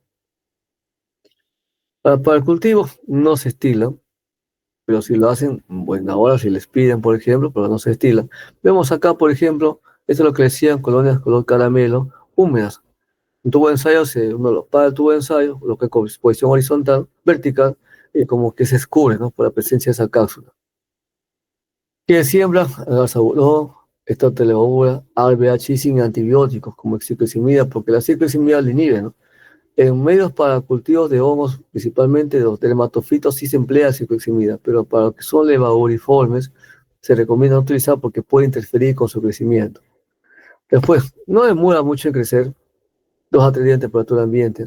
A 17 grados centígrados podemos crecer también, crecen ambas temperaturas, porque es igual, no es que crean que va a crecer diferente, aquí no hay dimorfismo. No hay dimorfismo, si colonia amarilla, mucoide, como leche cortada. Y hay medio selectivo, sí, el agar alpistenero, ¿no? Que lo ven pues por este ingrediente que tiene, hace que las colonias se vean ¿qué? Color café, color café, ¿no? Es un medio selectivo.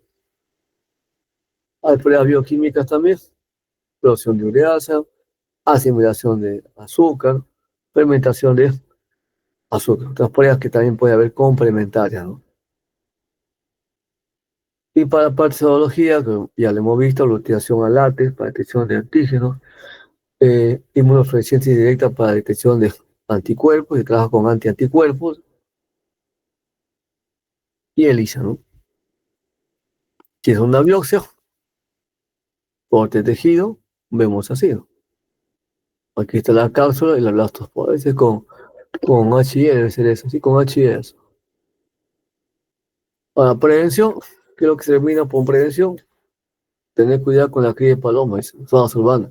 Reacción del número de palomas y limpieza adecuada de los sitios de cría. Entonces, paciente, recuerdo un conocido que estaba, pues, persona adulta hace 80 y tantos años, y por ahí medalla sus defensas bajas, y lo primero que dijo el médico, ¿tienen palomas? Sí, y las tuvieron que desaparecer, ¿no? Porque las palomas siempre aletean, y cuando aletean, pues salen unas partículas tan pequeñas que no lo podemos ver y el germen puede flotar y así llegar, de repente puede llegar a un tipo de instrumento o objeto que entre en contacto con el paciente inmunocomprometido, ¿no?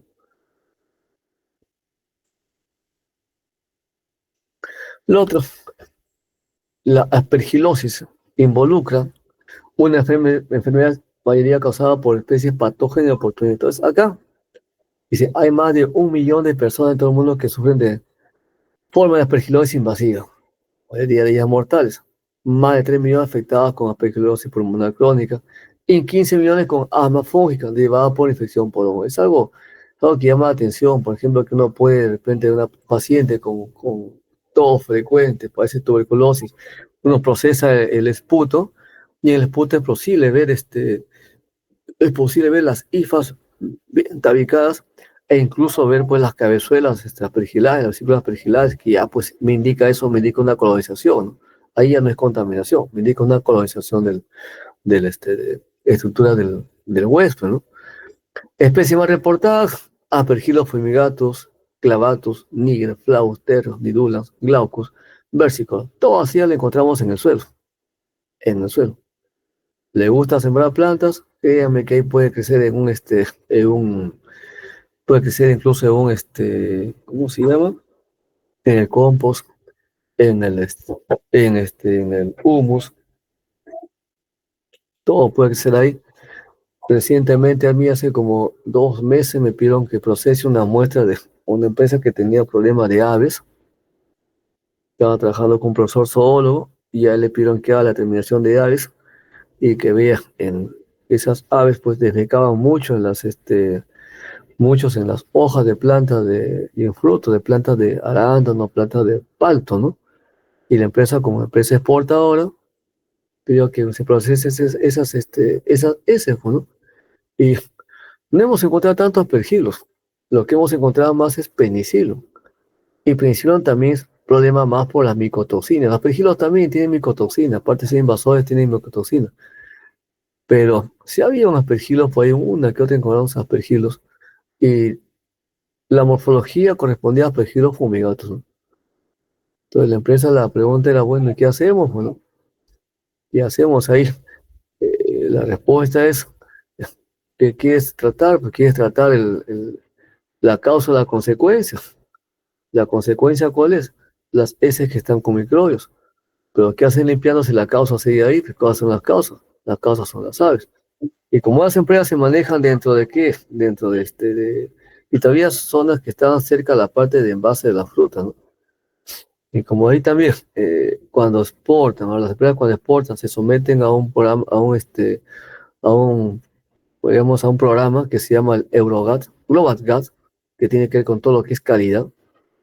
Ya no es que la empresa exporta ya, no, el comprador tiene su equipo y el comprador viene acá al sitio de compra y quiere ver, evalúa cómo se realiza todo el proceso de la siembra hasta el envasado para exportarlo y que tiene que cumplir ciertos requisitos de calidad y calidad que tiene que ver con la sanidad. La sanidad, sobre todo con el aspecto de evitar que no haya gérmenes patógenos se metan por ahí, la conservación.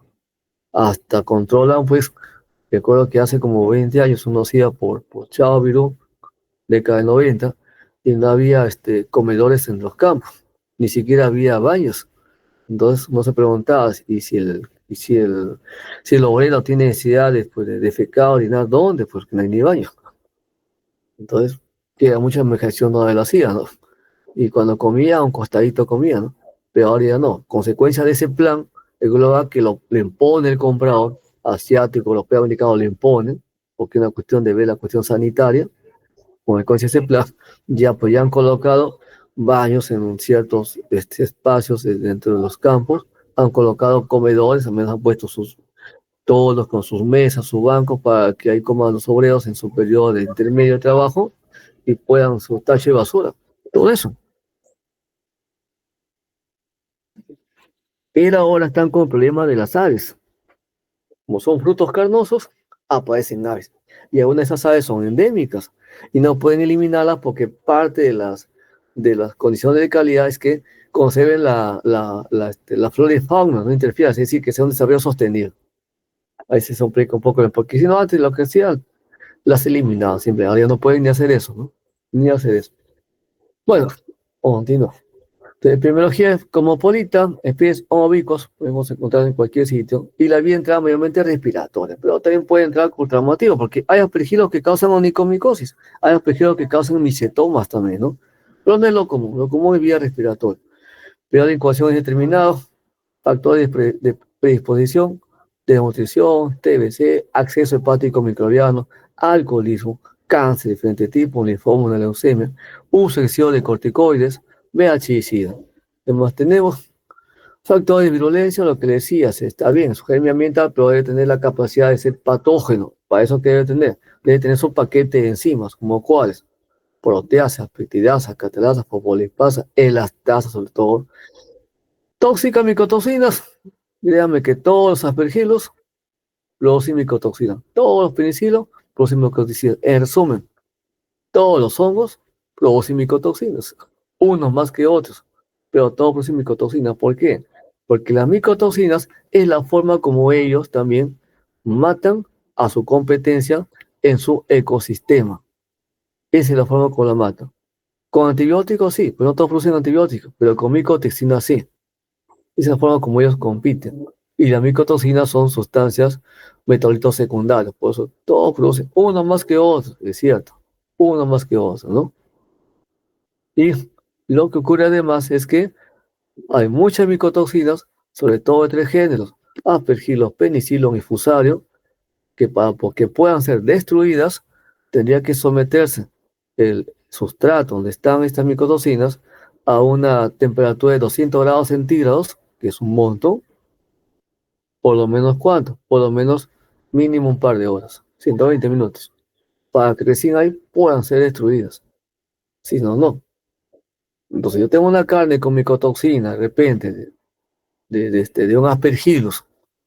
Entonces, la carne es imposible que lo ponga a 200 grados centígrados por 2 horas. Es imposible, ¿no? Porque ya pierde sus características nutricionales.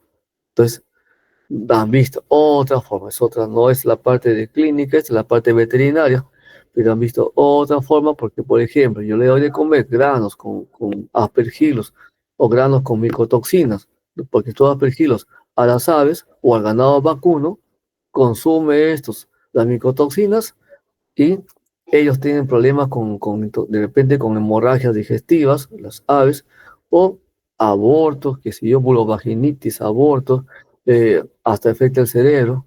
De parte ganado lechero, también, y aún más. Las micotoxinas que en la carne, y cuando ustedes consumen un pollo que es muerto por micotoxinas, de esos que venden baratito en el mercado, o de repente consumen carne de res o consumen leche con micotoxinas, terminan ustedes con problemas de micotoxicosis secundaria, intoxicación, ¿no?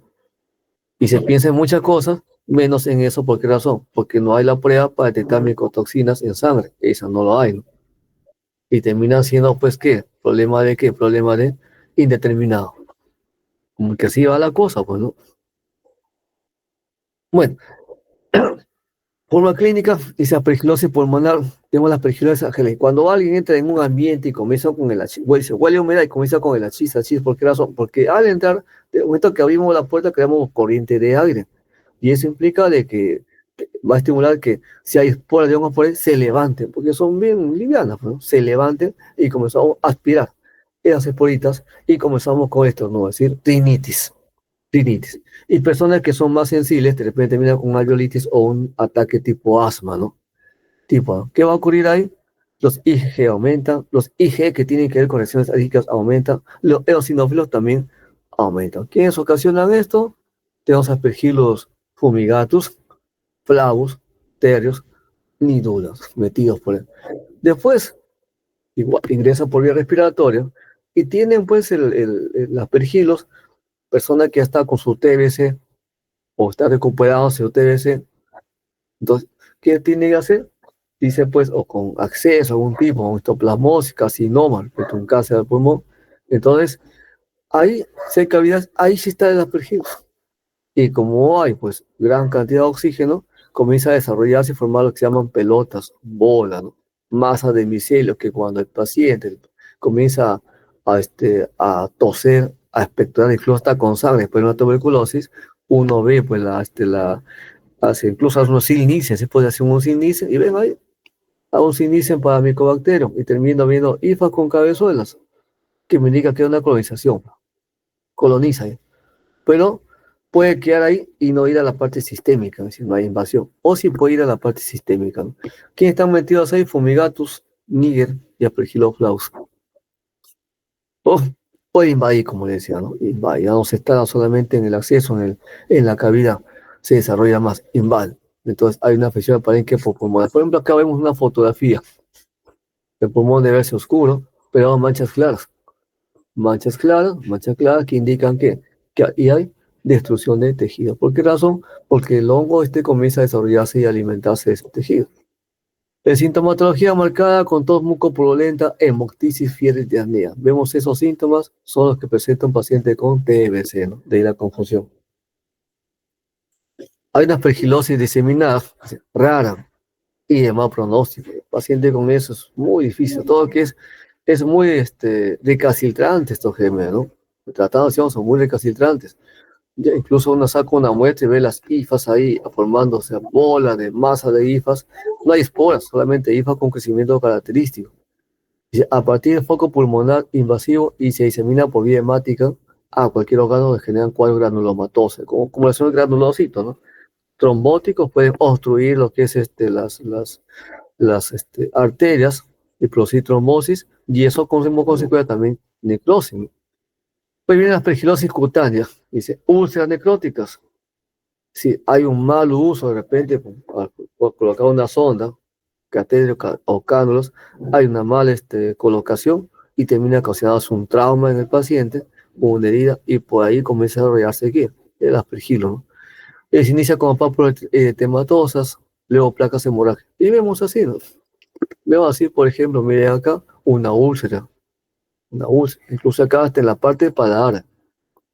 Y hay pacientes con leucemia, o sea, hay una condición predisponente que es un tipo de cáncer, ¿no?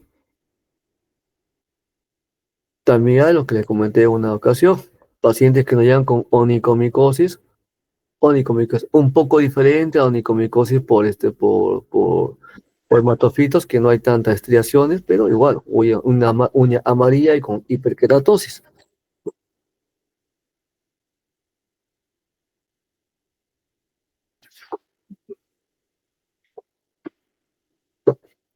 Y luego con pigmentación verdosa, como también presenta cándida, pero no hay paroniquia, ¿no?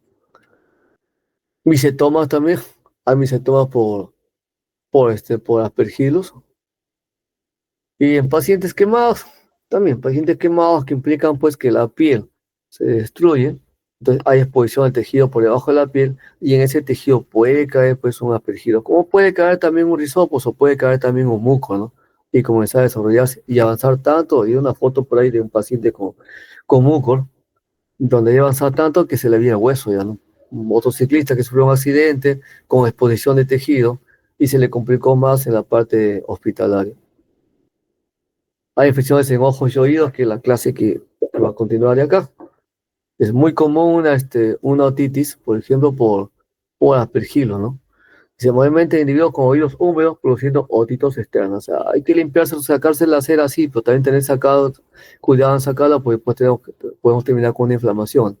Y a veces en esa cera que está acumulada en el oído, mala humedad, entonces es un sustrato muy apto, digamos, para que un aspergilo pueda crecer. Hay personas que refieren pues una sordera, está un poco sordo, van al otorrino y encuentran, les hace limpieza y su capacidad auditiva mejora. ¿Qué pasaba? Que estaba con el oído creciendo ahí con un tapón, porque el hongo al crecer, al hacer a lo compacto, y hay menos entrada de las ondas auditivas, ¿no?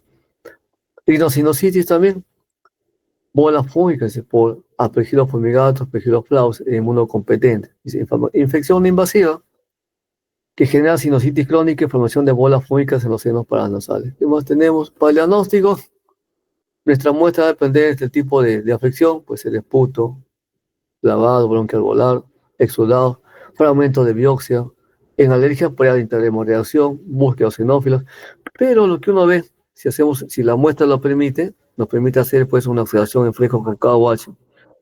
Solución salina sí, pero recomiendo KOH. La teoría dice solución salina KOH, que es más aclarante, Entonces, ¿qué vemos? Vemos hifas. Hifas con ramificación dicotómica, se llama. Eso es lo común, ¿no? Lo común. En muestra de esputo podemos ver hifas, sí, pero lo que más nos va a llamar la atención que podemos detectar son las cabezuelas. Vemos las condidióforo, la vesícula pergilar con sofiales. Estas son las cabezuelas. ¿Qué esto nos indica? Nos indica, pues, colonización. El hongo está ahí desarrollado. No es contaminación, porque contaminación solamente ver esporas, pero aquí no hay esporas, ya hay estructuras de colonización, ¿no? Indican crecimiento y reproducción incluso. Esto sí lo que una vez vi para una muestra de esputo, ¿no? Lo que me creció a mí fue Aspergillus niger, un paciente que salía de una tuberculosis. Entonces, un cuadrito resumen, donde hay diferentes variedades clínicas que presentan, que lo que se mencionaba, el caso de Aspergillus, qué es lo que debemos ver, qué especies son las que están ahí implicadas, cuáles son las pruebas inmunológicas de uso común y el tratamiento, ¿no? Más que todo son a un tipo de azol o anfotericina. Y el último, por acá está, este más corto. Esto se puede encontrar alguna vez, la otomicosis y la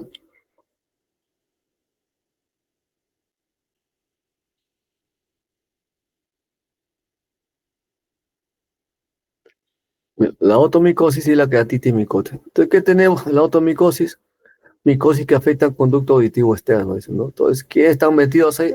Penicilo, aspergilos en pacientes sanos, monila y otros. Y en pacientes comprometidos, aspergilos. Entonces, ¿qué es lo que pasa ahí?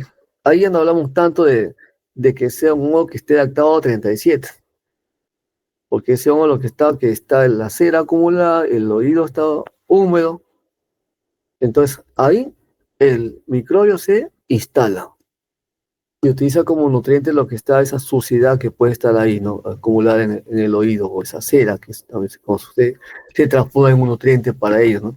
Instala. ¿Que puede avanzar más? Sí, puede avanzar y perforar el oído incluso, y no lo tratan a tiempo, ¿no? O lo puede taponar y causar una disminución de la capacidad auditiva, ¿no?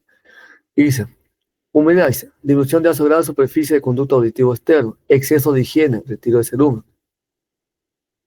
el pequeño traumatismo ante limpieza, terapias antibacterianas y corticosteroides que permiten crecimiento de hongos.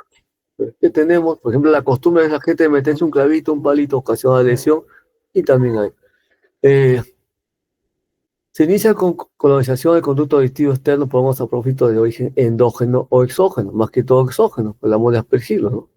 Exceso de cerumen y forman tapón. O sea, como decía hace rato, ¿no? O sea, no debe haber ni más ni menos. O sea, una limpieza constante, pero tampoco sin exagerar, ¿no? Porque las ceras también tienen una función. Pero el exceso de cera que va a permitir que si un hongo se instala ahí, al instalarse, al crecer sobre las ceras, las compacta, ¿no? Y esto impide la mecánica de televisión, o sea, haber menor espacio para que las ondas sonoras ingresen, ¿no? Se raramente afecta al oído medio, como decía, ¿no? Queda ahí, pero, pero puede llegar a afectar el tímpano y producir perforación del tímpano, ¿no? Y los deja sordos, permanentes, ¿no? De lo que vemos, como hoy vemos aquí las hifas blancas, los arpegilos tienen hifas blancas, aquí las hifas blancas, con otoscopio que se llama este equipito de acá, este instrumento de acá, y vemos en el interior, aquí está creciendo el hongo, ¿no? Están las hifas, aquí están las cabezuelas pequeñitas que se ven ahí, ¿no? ¿Quién fue? Aspergillus tertius en este caso, ¿no? El diagnóstico no es complicado, solamente es sacar pues una porción de esa muestra, y se con una cucharilla, se y escama, y se le coloca KWH, este sí es KWH. Entonces, ¿qué tenemos que ver? Lo común, como ellos aspergilo, entonces veremos hifas, microconillos y cabezuelas. Si fuera cándida, que por ahí cayó, blastoconillas o blastosporas con pseudohifas. Si fuera un mucoral, hifas gruesas, y las mucorales tienen hifas cenocíticas, también dicotómicas, pero cenocíticas. Y si fuera otro hongo, poco común, veremos pues hifas tabicadas simplemente, ¿no? Bien, acá, por ejemplo, a la justa se ve, pero acá está un condillo y acá está la cabezuela y la fiale. ¿Este quién es? Un aspergilo, ¿no? De aquí veo mayor cantidad, ¿no? fumigatos en este caso. Fumigatos tiene los fieles de la parte media de la vesícula hacia arriba, ese fumigatos. Gran cantidad de cabezuelas, cabezuelas aspergilares. Cultivos necesarios, porque con la observación en fresco de este tipo de microbios es suficiente para el diagnóstico. Y como tratamiento y profilaxis, limpieza, ¿no? La administración de antimicóticos también para el tratamiento, ¿no? Y el otro que es la queratitis, micosis ocular de coso agudo, dice que genera inflamación y ulceración de la cola. Entonces pasa pues que esto se ve más en agricultores, gente que está en el campo, lo más común, que de repente una hoja por ahí circulante, en plantaciones con hojas altas o plantas largas, altas, una hoja le roza el ojo y en la hoja puede estar ¿quién? Metido uno de estos. Principalmente ¿quién? Aquí está mayormente fusario, los más comunes para la queratitis. Fusario, o a veces incluso hasta uno va por la calle, viene un viento fuerte con polvo y una de esas partículas de tierra donde están adheridas pues una espora, nos pegan al ojo y nos causan una microherida, ¿no? Nos lavamos con agua, manzanilla, un desinflamante, seguimos ahí con el dolor y de repente comenzamos a perder la visión. Entonces ahí, desafortunadamente para nosotros, se metió ¿quién? Se metió pues una espora con esa microherida que me causó ¿quién? Esa partícula de suelo, ¿no? Como se dice criollanamente, piña, ¿no? Piña somos, ¿no? Entonces, ahí está Fusarios, Aspergillus, Candida. Más común, como repito, Fusarios. Y el Solari, que es un hongo fitopatógeno, habitante del suelo. Entonces, epidemiología. Se inicia después de traumatismo, tratamiento con antibacterianos y esto, e incluso personas que utilizan lentes de contacto, ¿sí? Esa solución de conservación, se ponen los lentes de contacto en las noches, ahí también puede llegar un hongo y crecer, ¿no? Y cuando nos ponemos el lente de contacto, que estamos colocando en nuestro ojo, estamos colocando un hongo ahí, ¿no? De repente el hongo ya está, la polita está germinó, lo colocamos germinado. Entonces, y con queda el honguito pues entre el ojo y el lente de contacto, y comienza ahí a desarrollarse, ¿no? Hasta eso hay, ¿no? Lente de contacto de medida, o los cosméticos, que a veces vemos gente de un día con un color de ojo, otro día con otro color de ojo. Bien, dice, vía entradas por traumatismo con fragmentos vegetales, factores de predisposición, cirugías, úlceras, tratamientos asociados a labores de campo, uso de lente de contacto. Patogenia. Hicimos ese experimento para ti.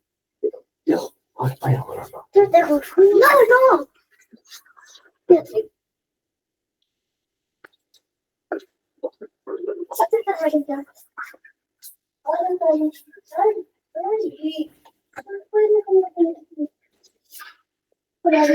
Bueno, ¿qué tenemos como patogenia? Dice, la invasión se implanta cuando la córnea sufre alguna erosión, lesión traumática o quirúrgica. Inicia por traumatismos presos quirúrgicos que rompen la integridad del epitelio corneal e implantan al hongo. ¿Qué puede hacer romper esta integridad? Y le hemos dicho, una hoja que está de repente pasa por el ojo, de repente algún tipo de lesión, hasta por una partícula de polvo por viento que va a velocidad, que aquí no le ha pasado eso. ¿Así? Tratamiento y inflamación y edema conjuntival. El ojo tiene que enrojecerse, ¿no? Enrojecerse. Podemos hacer un tratamiento nosotros mismos, pero al final terminamos pues agravando la lesión, ¿no? Dice, úlcera crece en extensión y profundidad. Paciente refiere que fotofobia, sensibilidad a la luz, ¿no? Pérdida de agudeza visual y dolor y ardor. Pues el ojo tiene que enrojecerse, ¿no? Y hay lo que se llama una queratitis, ¿no? Queratitis. Puede ser queratitis por cándida, queratitis por fusario, queratitis por aspergillus. En el caso de cándida menciona que son asintomáticas, ¿no? Y hay disfunción inflamatoria. Al final, hay inflamación incluso del ojo y puede llegarse a perder porque el hongo comienza, si es un hongo micelial, por ejemplo, comienza a extenderse como si fuera una red en el lobo ocular y puede llegar como dicen, coloniza la córnea y finalmente la córnea queda opaca, bueno, y persona queda ciega, ¿no? Vemos acá, ¿no? El cristalino se puede reemplazar, pero la córnea es una trasplante de córnea, que es bien complicado poder hacerlo, ¿no? Miren, por ejemplo, en esta fotografía, el ojo la parte de la conjuntiva está completamente enrojecida, el eritematoso está inflamado, pues, ¿no? Y para atrás del cristalino se ve, pues, esta manchita blanca que es el hongo, igual acá, ¿no? toda esta mancha blanca que es el hongo que creció, ¿no? Aquí ya pues implica una pérdida de visión, ¿no? Una pérdida de visión, que aquí la única forma de tratamiento, ¿cuál va a ser? Si está muy avanzado el hongo, la única forma es trasplante de córnea, lo cual tampoco es fácil ni barato. Entonces, ¿qué es lo que se hace? ¿Qué es lo que hace el especialista? En este caso lo hace el oculista, tiene que raspar el ojo, raspa el ojo, ¿para qué pasa? Sacar una porción de muestra, y esa muestra o lo cierran en fresco con KOH o le hacen coloración. ¿Qué van a ver? De repente terminan viendo pues hifas, si fuera fusario, van a ver pues las conillas, de repente puede ser, más lo que van a ver son hifas, así, para hacer que hongos tendrían que ir al cultivo, si que no ven algún tipo de espora, van a ver hifas, ¿por qué? Porque son estructuras de colonización, así, ven hifas, abundantes hifas, las hifas de fusario son yalinas, no hay ramificación dicotómica como el caso de Aspergillus, ¿no hay? Como dice acá, hifas anchas, tortuosas, irregulares, tabicadas, poco ramificadas, caso de fusario, yalinas y tabicadas, regulares y bifurcadas, aquí sí, sin Aspergillus, o blastoconillas y hifas si fuera, pues, cáncer. Entonces, lo pueden, quieren saber quién es en todo caso, porque con ver la cifra es suficiente, porque ya son estructuras de colonización, pero si quieren saber quién es, lo pueden sembrar ustedes en agar saburó, hasta incluso agar papa destroza, ahí sí. ¿Por qué agar papa destroza? Porque trata de hongos habitantes del suelo, saprófitos. Y como son saprófitos, el agar papa destroza crece mejor que el agar saburó, incluso. Con antibióticos, ¿no? Porque hay contaminación bacteriana, con antibióticos. 3 a 5 días, temperatura ambiente, máximo 5, quizás hasta 7 días, ya ustedes tienen su colonia con su espora para saber de quién se trata. ¿Quién se trata? Y crece esto, ¿no? Crece una colonia así, pigmentada, voy al microscopio y aquí están claramente pues las macroconillas grandes. No sé, microconillas, yo veo solamente macroconillas, el esquema, la foto dice micro, pero no hay micro acá, solamente hay macroconillas, que si ve azules porque se han coloreado con, con esa tintura, ¿no? Y entonces ya en una biopsia lo que vemos que todos son hifas, aquí se ven unos hifas gruesas, no tan largas, cortas, ¿no? Y por acá hay otro, ¿no? Así. Bien, entonces tratamiento, derivados poliénicos, azólicos, ketoconazol, aquí sí es sistémico. Aquí sí es sistémico, no hay tópico, sistémico. Controlar corticoterapia antibiótico de amplio espectro con el trauma. Dice, higiene básica, o sea, tener cuidado para aquellas personas que usan lentes de contacto de medida y cosméticos, también tener cuidado, porque ahí donde puede iniciarse la infección. Iniciarse la infección. Bien, entonces eso es todo por hoy día. Y aquí haríamos la próxima semana. ¿Tuvieran alguna pregunta hasta ahí? Aunque ustedes poco preguntan, ¿no? Ninguna. Entonces, la próxima semana iniciamos las exposiciones con los 3 primeros grupos. ¿Recuerdan quiénes son? ¿O ya se olvidaron? Sí, doctor. Por si acaso, les hago acordar. Por si acaso les hago acordar. Vamos a compartirlo.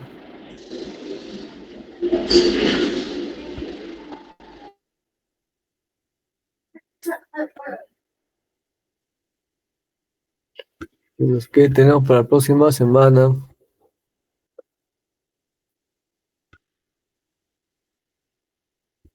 Exponen Salcedo y Valverde, que es candidato, que le he puesto el tema. Collantes y Díaz y Celirrosas y Escalante. Ellos se exponen el día sábado. Y para el día domingo en la mañana, los 4 que quedan, Rubio y Tapia, Melvin Novoa, Camarini y Gallardo, Yabanto y Pisco. Para el día domingo en la mañana, empezamos a las 8. Por favor, exposiciones cortas, o sea, no más de 20 diapositivas. Corto, ¿no? Ideas centrales nomás, ¿no? Y si ustedes creen que pueden complementar con una información extra que está en el artículo, sobre todo si trata de imágenes, mejor, ¿no? Para un mejor entendimiento. ¿De acuerdo? Entonces nos veremos el próximo sábado, 3 de la tarde. Buen domingo para todos. Hasta luego. Hasta luego, profesor. Gracias. Hasta luego, profesor. Gracias. Hasta luego. Gracias, doctor. Hasta luego. considerar en la asistencia. Hasta luego.